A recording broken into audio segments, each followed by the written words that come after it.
আমি যখন প্রথম ছবি বানাই ভালোবাসার রং, আবদুল্লাহ জহির বাবু এসে আমাকে অনেক গল্প শুনাইলো। ডিরেক্টর ছিল শাহিন সুমন, কোনো গল্প আমার পছন্দ ছিল না। রাজ্জাক, আলমগীর, মাঝখানে সাকিব খান, তার ছেলে, তার মেয়ে, তাদের ভিতর ক্লাস, ওই একই গল্প। তা আমি ভাবলাম যে আমার একটা খুব প্রিয় উপন্যাস আছে কাজী আনোয়ার হোসেন স্যারের, মাসুদ রানার একটা সিরিজ, স্বপ্নের ভালোবাসা।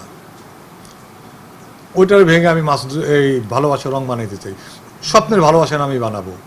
কাজী আনোয়ার হোসেন স্যারের সাথে দেখা করলাম, রাইট ছিলাম, উনি দিল না, বললো না, এর আগে আমার ছবি নিয়ে একটা সিনেমা হয়েছে, তারপর একটা ইয়ে হয়েছে, আমি আর কাউকে রাইট দেবো না, ওনার মন মতো হয় নাই। ঠিক আছে, কিন্তু আমি, আপনারা জানেন, আমি ওই ওই গল্পটাই ভেঙে ভালোবাসার, তখন স্বপ্নের ভালোবাসা রাখিনি, ভালোবাসার রং তৈরি করি। যার যখন ইস্টাবলিশড হলো তখন ভাবলাম এখন নয় কেন।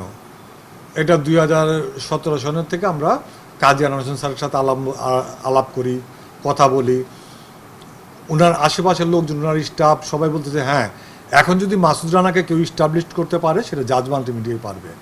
তারপর উনি প্ল্যান শুনলো, ডিটেল শুনলো, কীভাবে কী করব, এইভাবে বলতে বলতে উনি কনভিন্স হলো। কনভিন্স হওয়ার পরে ওনার কাছ থেকে আমরা রাইটটা নিলাম, উনি দিল, এবং উনি একটা শর্ত দিল, গল্পটা লিখে তার কাছ থেকে অ্যাপ্রুভাল নিতে হবে, তাকে পছন্দ হইতে হবে গল্পটা। কারণ ধ্বংস পাহাড় 1964-এর গল্প, আমরা এটা 2023 সনের গল্প বানাইতে হবে, এবং মাসুদ রানাটাকে ওনার পছন্দ হইতে হবে। তো আমরা গল্প লিখলাম, আনোয়ার ধ্বংস পাহাড় অবলম্বনে গল্পটা লিখলাম, do or die. Anwar Hossain স্যারকে দেখাইলাম, উনি বললো যে এর চেয়ে ভালো কিছু হইতে পারে না। তারপর আমরা শুরু করতে আপনারা জানেন শ্রদ্ধা কাপুরকে সাথে কনফার্ম করলাম, তাকে অ্যাডভান্স বুকিং মানিও পাঠানো হয়েছে, কিন্তু আমাদের কোভিড এসে বললো, আমাদের শুটিং পোস্টপন্ড হয়ে গেল। পোস্টপন্ড হওয়ার পরে যখন আবার শুরু করতে যাব, তখন আমরা যাদের সাথে কন্ট্যাক্ট করছিলাম তাদেরকে পাইলাম না, শিডিউল পাইলাম না। আমরা টাকা পেইড করছি, বিশাল একটা অ্যামাউন্ট পেইড করা ছিল ও মিকি রফকে, তাকে আর পেলাম না ওই সময়, সে যে শিডিউল দিচ্ছে সেটাও মিলতেছে না।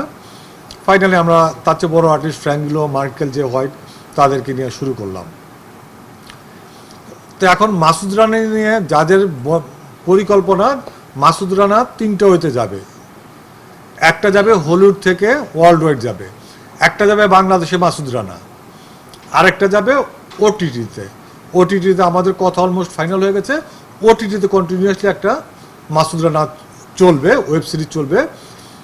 3টার জন্য 3টা ডিফারেন্ট মাসুদ রানা থাকবে, যেটা হলিউডেটা থাকবে একজন, বাংলাদেশেরটা একজন, ওটিটির জন্য আরেকজন।